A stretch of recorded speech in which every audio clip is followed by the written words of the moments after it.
평창 동계올림픽에서 시작된 남북 화해 모드. 남북 단일팀 구성과 김여정 노동당 중앙위 제1부부장의 남한 방문으로 시작된 남북 간 화해 분위기는 지난 3월 5일 실시된 대북 특사단 파견으로 이어졌습니다. 북한에서 김정은 노동당 위원장을 만난 대북 특사단은 오는 4월 판문점 평화의 집에서 개최될 남북 정상회담을 타결시켰습니다. 그리고 백악관 오벌 오피스에서 나온 대북 특사단의 깜짝 발표. And he expressed his eagerness to meet President Trump as soon as possible. President Trump appreciated the briefing and said he would meet Kim Jong-un by May to achieve permanent denuclearization. 사상 첫 북미 정상회담의 가능성이 열리는 순간이었습니다. 한반도가 평화의 길에 적극 다가서고 있습니다. 그 어느 때보다 동북아 긴장이 고조되어 오던 시점에 성사된 남북 정상회담, 그리고 이어서 나온 북미 정상회담 가능성까지 모든 우려를 일시에 가라앉힐 수 있는 역사적인 순간이 다가오고 있습니다. 꺼져가는 불씨를 살리고자 하는 한민족의 염원은 이번 연쇄회담에서 어떤 성과로 이어질 수 있을까요? 북한의 비핵화, 그리고 과연 한반도에 다시 한번 평화의 봄이 찾아올 수 있을까요?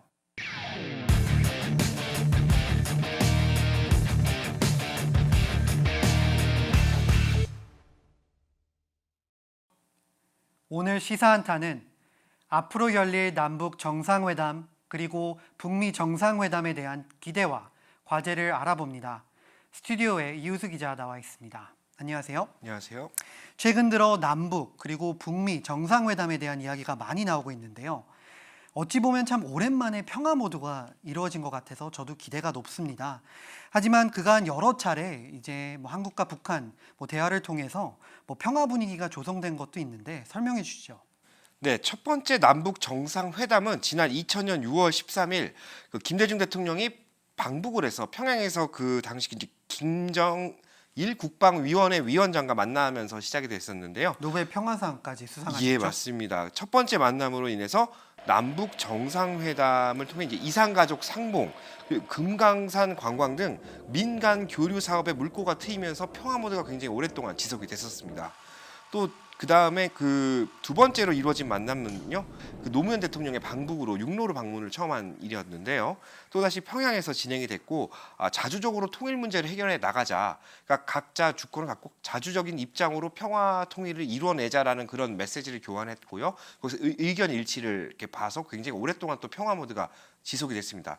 그래서 따라서 지금 앞으로 열리게 될 남북 정상회담 그리고 북미 정상에 대한 이런 분위기와 어떻게 보면 통하는 면도 있고, 어떻게 보면 예전부터 이렇게 시작이 되었다, 이렇게 얘기를 할 수 있겠습니다. 그럼 이번 이제 남북 정상회담은 세 번째가 되는 건데요. 이번 남북 정상회담은 배경과 의미는 어떻습니까? 이번 남북 정상회담은 역사상 최초로 남한의 군사분계선 쪽에 위치한 판문점 평화의 집에서 치러질 예정입니다.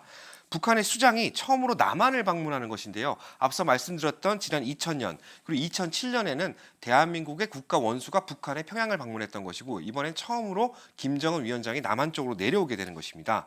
어떻게 보면 굉장히 역사적인 순간이라고 저희가 예측을 할 수 있겠는데요. 이런 모든 평화의 문제 모두가 시작된 것이 평창 동계올림픽입니다. 당시 김정은 위원장이 평창 동계올림픽의 그 성공을 기원하는 성명을 냈고요. 그렇죠. 남북관계 개선 의지를 굉장히 강하게 그때부터 어필하기 시작했습니다. 이번 남북 정상회담이 지난 2000년 그리고 2007년에 진행된 남북 정상회담과 좀 성격이 다르다고 볼 수가 있는데요. 과거에는 회담 자체가 어느 정도 평화적인 분위기에서 조성된 것이라면, 이번 회담은 굉장히 몇 년 동안 지난 몇 년 동안 굉장히 최악으로 치닫았던 남북 관계가 어떻게 보면 일시에 해소될 수 있는 그런 중요한 포인트에서 진행이 된다, 그렇게 볼 수 있겠습니다. 여태까지는 평양에서 열리던 남북 정상회담이 이번에는 군사 분계선을 넘어 남한에서 이루어지는데요. 이것은 더 큰 의미를 뜻하고 있는 걸로 알고 있는데요. 네, 그동안 열렸던 남북 정상회담은 모두 평양에서 2차례 열렸다고 아까 앞서 말씀드렸는데요. 당시 그 북한이 이제 의도를 했던 점은 이제 남한의 정상이 평양을 방문해서 거대한 환영 인파와 좀 잘 구축되어 있는 그런 사상들을 좀 이렇게 전파하는 것에 중점을 뒀다고도 볼 수 있습니다. 굉장히 선전 효과를 줄 수 있거든요. 그렇죠. 세계적으로요. 근데 이번에는 그 김정은 위원장이 직접 남한으로 건너와서 대화를 하겠다라는 얘기는 이런 선전 효과 그리고 체제라는 그런 체제 안정이 아닌 정말 실질적인 대화를 하러 내려오겠다라는 그런 의지로 좀 분석을 할 수가 있겠습니다. 예전에도 그 방문했을 때도 그 공동성명 발표도 있었지만 남한으로 김정일 위원장이 답방을 하겠다는 약속을 했었지만 현실적으로 이어지지는 않았었거든요. 근데 북한 입장에서는 상대적으로 신변이 자유롭지 않을 수 있기 때문에 이런 그 약간 좀 폐쇄 국가이기 때문에 그런 국가의 원수가 남한, 그러니까 어떻게 보면 그쪽에서 봤을 때 적국가에 넘어온다는 것 자체에 약간 신변의 두려움을 느꼈을 겁니다. 따라서 앞으로 서울까지는 아니더라도 판문점이 위치한 평화의 집에서 회담이 열린다는 것 자체는 굉장히 큰 의미를 부여할 수 있겠고요. 앞서 말씀드렸듯이 정말 적극적인 대화의 준비가 되어 있다. 내려와서 실리를 추구하겠다라는 그런 의도로 저희가 분석할 수 있겠습니다. 더 큰 뉴스는 남북 정상회담에 이어서 바로 최초로 이루어지는 북미 정상회담이 이루어지는데요. 지금 더욱더 자세한 내용은 계속 나오고 있지만 트럼프 대통령과 또 공화당 지도부는 굉장히 큰 관심을 갖고 있는 걸로 알고 있는데요. 과연 북한의 비핵화가 현실이 될 수 있는지 이제 세계의 관심이 집중되고 있는 걸로 알고 있는데요. 그렇다면 이번 이제 배경은 무엇이라고 생각합니까? 북한은 현재 그 정치적 그리고 경제적으로 완전히 고립된 상태라고 볼 수 있습니다. 이번 북미 정상회담에 대한 그 제의 역시 북한이 먼저 그 남한 측을 통해 미국에 제안을 한 것이거든요. 따라서 한반도 비핵화가 실현되지 않을 경우에는 고립이 점차 심해질 것이고 북한 체제 자체가 자력으로 생존이 불가능해질 수 있다라는 것을 북한이 인지한 것으로 보입니다.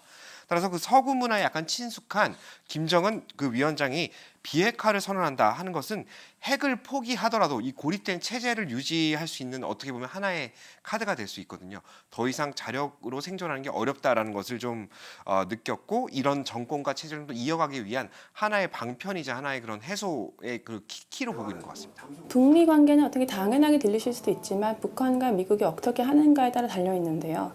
근데 미국은 사실 역사적인 배경이나 또 이해관계 이런 것들을 충분히 이해를 하고 숙지를 하고 회담에 임해야 할 것이고 또 북한은 사실 회담을 계획하는 것 자체가 굉장히 큰 이득이 있죠. 왜냐하면 북한은 이제 그 불량 국가가 아닌 어떤 정당한 국가로 인정을 받길 원했고 또 미국과 어떤 나란히 직접 대화를 한다는 것 자체가 굉장히 미국에서는 북한을 국가로 또 김정은 체제를 인정한다는 그런 표시이기 때문에 또 다른 시각으로 봤을 때 이 평창 올림픽을 전후에 계속 나왔던 이야기가 바로 그 한반도 운전자론인데요. 북한과 미국, 한국이 서로 주도적으로 이번 문제를 해결하는 노력이 이런 최상의 결과를 낳았다라는 분석이었습니다. 이와 관련해 한국 정부의 입장을 한번 들어보시죠. 예, 그간 우리 정부는 그 비핵화의 원칙 하에 제재와 압박 그리고 대화를 병행해서 북한을 대화의 창으로 이끌기 위한 노력을 지속해 왔습니다.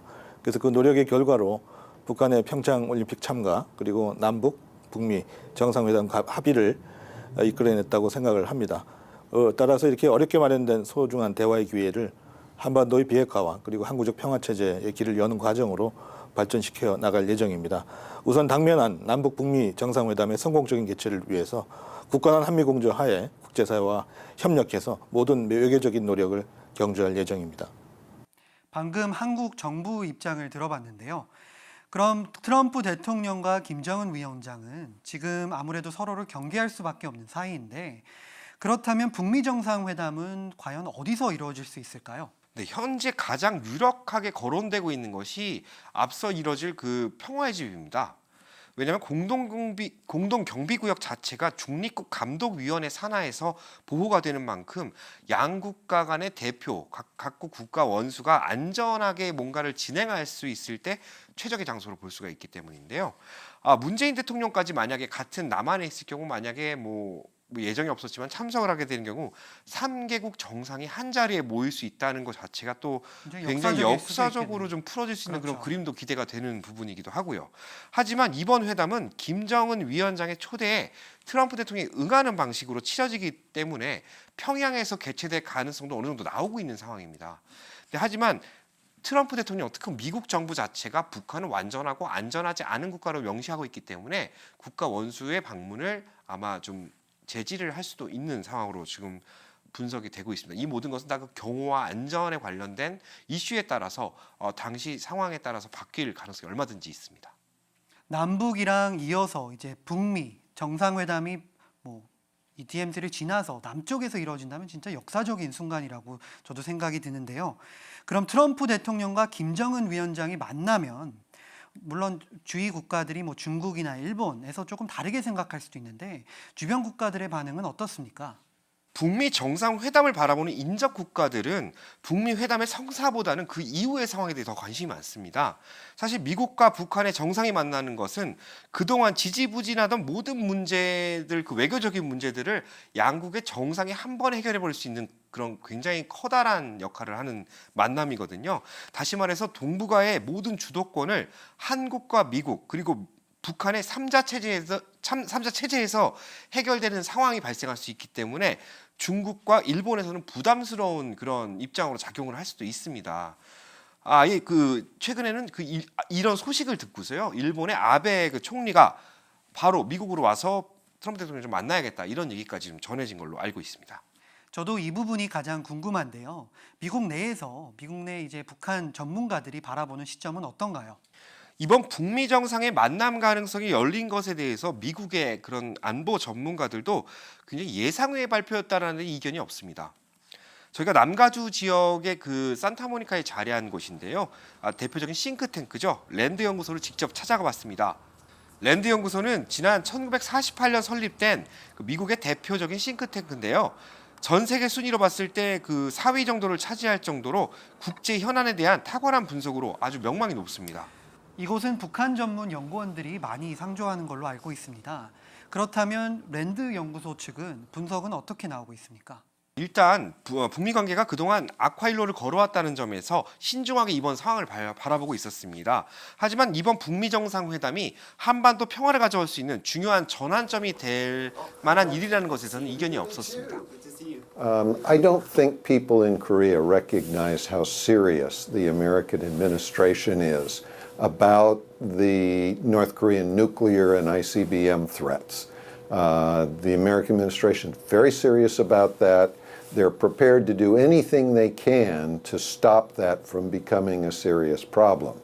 And so one of the things they need to try to do is to do it diplomatically. But I think Kim Jong-un should understand that if he has different objectives, that's a very dangerous thing right now. 방금 랜드 연구소에서 나온 전문가들도 일리 있는 말을 해주셨는데요. 우리가 있는 미국 사회에서도 다양한 이제 반응이 나오고 있는 걸로 알고 있는데 한인들의 생각은 어떻습니까? 이번 북미 정상회담 소식이 들려진 이후에 많은 한인들이 저희들이 만나보면서 의견을 좀 물어봤는데요. 저희가 만난 한인들의 대부분이 예상하지 전혀 못했던 일이다. 어떻게 이런 일이 있을 수가 있느냐. 하지만 이런 놀라운 소식인 만큼 정말 좋은 성과가, 좋은 소식이 앞으로 계속 쭉 들렸으면 좋겠다. 이런 이야기들을 많이 말씀을 하셨습니다.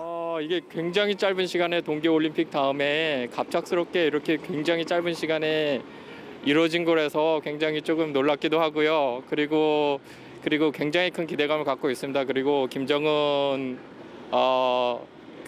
북한 위원장과 그리고 트럼프 대통령이 만나는데 이번 기회로 인해 가지고서 대한민국의 좋은 통일의 물결이 이루어졌으면 좋겠습니다. 일단 지금 사실 그동안 북한과의 관계가 좋진 않았잖아요. 근데 얼마 전에 평창 올림픽 때문에 조금 저는 관계가 괜찮아질 수 있는 계기라고 봐요.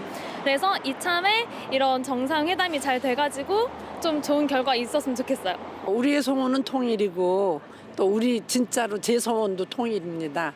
그리고 또 이번에 정말 문재인 대통령 또 트럼프 대통령 좋은 기회를 잘 만들으셔가지고 정말로 우리 김정은 씨가 입대까지 해오던 것 하지 말고 정말로 진심으로 우리나라가 좋은 기회를 좋게 마무리했으면 하는 게 저희들의 바람일 것 같습니다.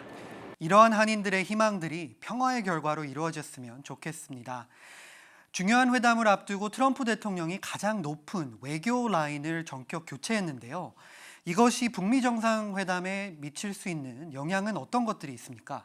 네, 트럼프 대통령이 자신과 견해가 좀 잘 맞지 않아서 그동안 좀 문제가 있었지요.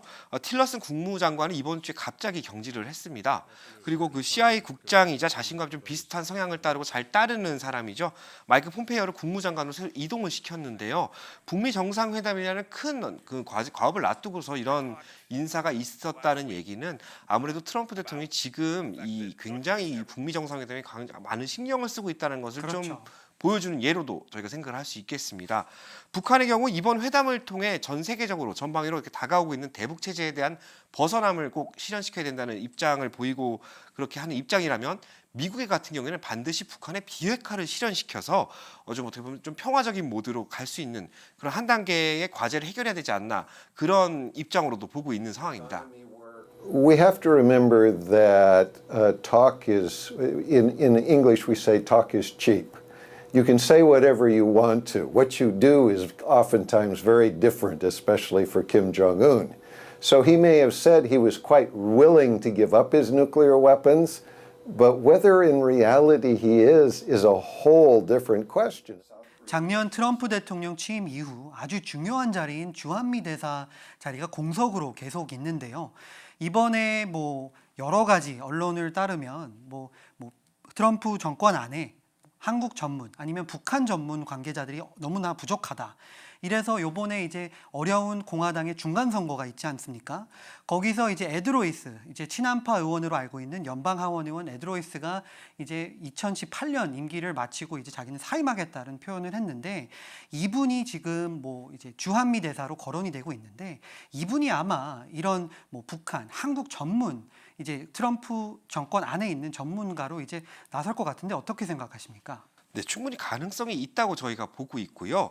앞으로도 실현될 수 있는 것이 트럼프 정권 자체에서 분명히 그 북한 전문가가 필요한 상황입니다. 바로 그런 부분들이 이 에드로이스 같은 약간 그 한국 그 대북 관계 전문가들이 필요하다는 그 많은 이야기들이 나오고 있는 부분이고요. 트럼프 정권 역시 이런 사람들이 순수하게 영입을 해야지만 앞으로도 이 북한과 상대할 일이 많기 때문에 이런 전문가들의 의견, 그러니까 바로 옆에서 지켜줄 그런 사람들이 필요하다는 그런 강력한 이제 분석들이 나오고 있습니다. 이에 앞서서 이번에 그 실시된 우리가 저희 말했던 그 국무장관 교체건에 대해서는 지금 트럼프 행정부에서 굉장히 필요한 자기랑 합이 맞는 사람을 같이 가겠다라는 문제인데요.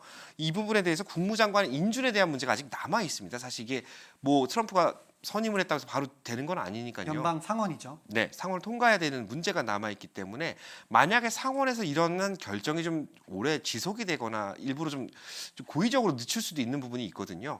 그렇게 되는 경우에 당초 5월로 예정됐던 북미 정상회담이 조금 6월 또는 7월까지도 연기될 수 있을 수 있다라는 분석까지 나오고 있는 상황입니다.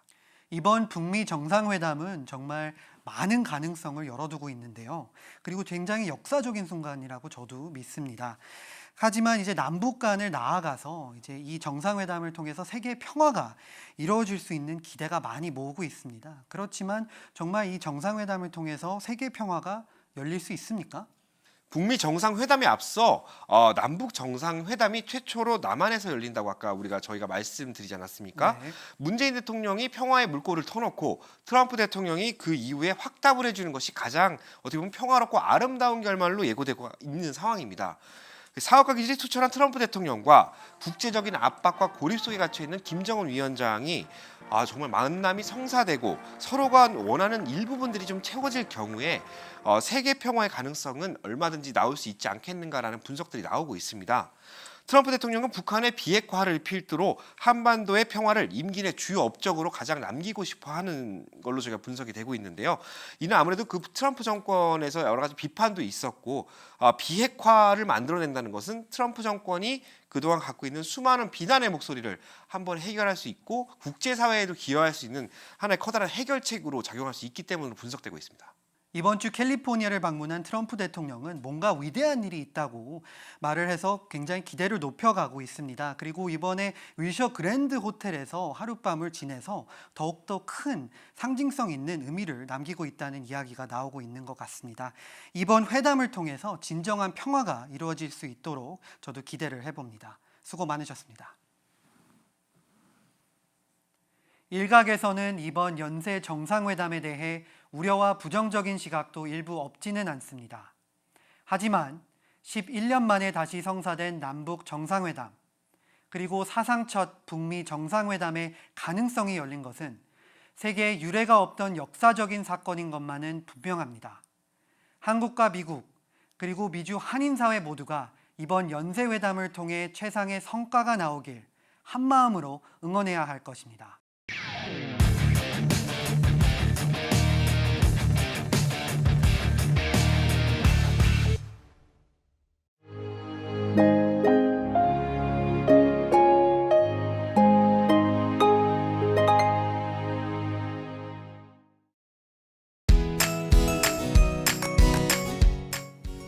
최근 한인타운의 개발이 한창입니다.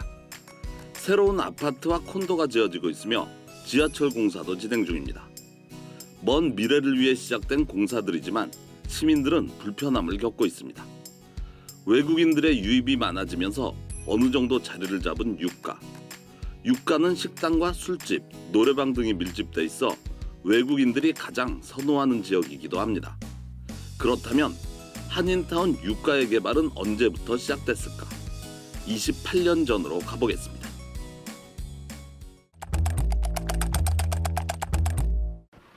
지금은 한인타운 내 가장 유동인구가 많은 유가, 아스팔트 공사가 한창입니다.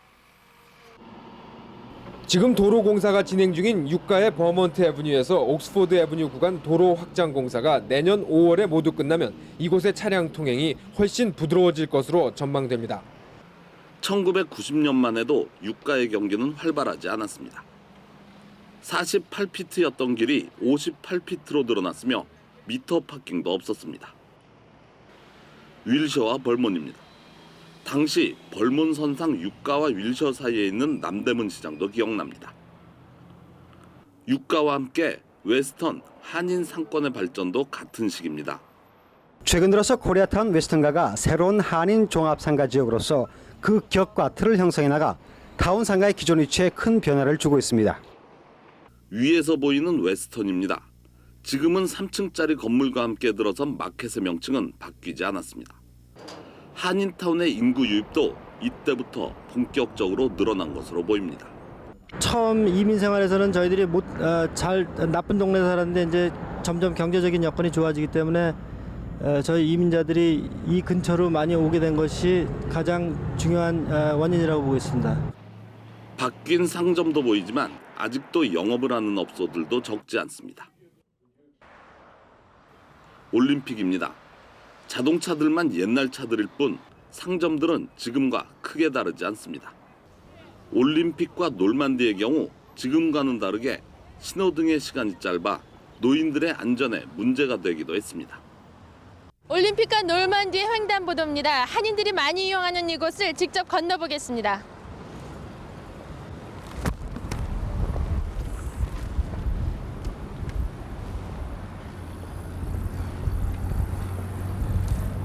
벌써 건너기 전부터 빨간불이 켜지고 있습니다. 뛰지 않으면 여기 그냥 걸어오면은 여기 오면 신호가 떨어져요. 그럼 위험하다고요. 노인네들 걸으면 빨리 걷습니까? 당시 보도가 나간 뒤 시정부는 신호등을 교체하기도 했습니다. 한인들의 목소리가 커지기 시작한 시기인 것으로 짐작됩니다.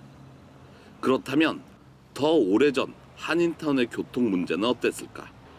100년 전으로 가보겠습니다.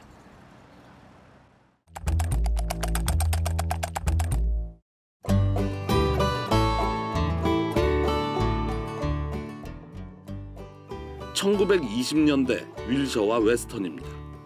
신호등은 물론 횡단보도도 없습니다. 다른 방향에서 본 윌셔 거리입니다. 다운타운에서 오는 윌셔길의 교통정체 현상은 지금과 크게 다르지 않습니다. 웨스턴과 일가입니다. 현재 한인은행과 함께 있는 스토레지가 오른편에 보입니다. 엄청난 차량들의 트래픽도 눈에 들어옵니다. 1926년 지어진 놀만디와 유가의 호텔도 그 자리에 있습니다. 이번 사진은 윌셔와 벌몬입니다.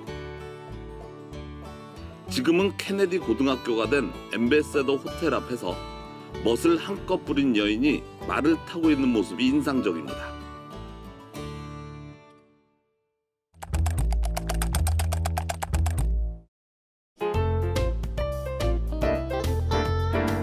(1930년대에) 들어서면서 윌턴 극장의 공사가 시작됩니다.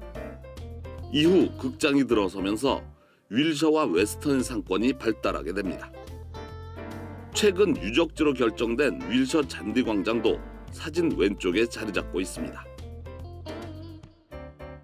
윌셔와 알렉산드리아의 게일로드 아파트가 보입니다.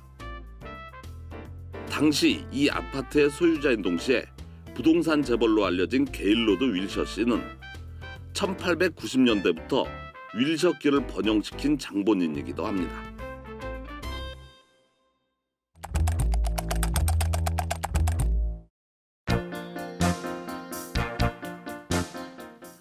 (100년이) 넘는 시간을 같이 해온 한인타운과 윌셔 블루바드. 이제는 센트럴 LA의 중심지로 성장했습니다. 1900년대 초반부터 발전해온 이 지역은 이제 시정부가 정한 LA 주요 관광 포인트로도 선정돼 있습니다. 그 시절 지역 주민들의 노력, 이후 한인들의 성실함이 지금의 한인타운과 윌셔를 만들었다고 해도 과언이 아닙니다. 지역 사회의 발전을 위해 공들였던 주민들의 노력은 그때나 지금이나 변하지 않았습니다.